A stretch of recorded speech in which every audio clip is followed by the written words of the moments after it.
আমি Bangladesh Sweden polytechnic institute থেকে diploma engineering শেষ করেছি 53তম বেস, যে এখানে ইলেকট্রিক্যাল ডিপার্টমেন্ট থেকে আমি ডিপ্লোমা ইঞ্জিনিয়ারিং শেষ করে এখন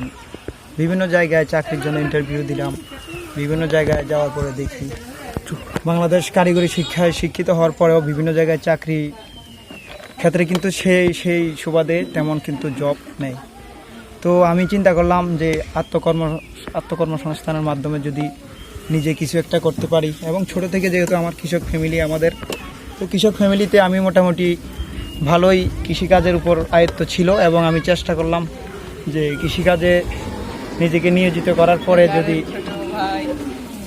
ভালো একটা ফলাফল পাই তো সেজন্য আমি আমার এই ছোট্ট এক টুকরা জমিতে কৃষিকাজে নিজেকে মনোনিবেশ করলাম, এবং ভালোই ইনশাল্লাহ আপনাদের দোয়ায় এবং আল্লাহর অশেষ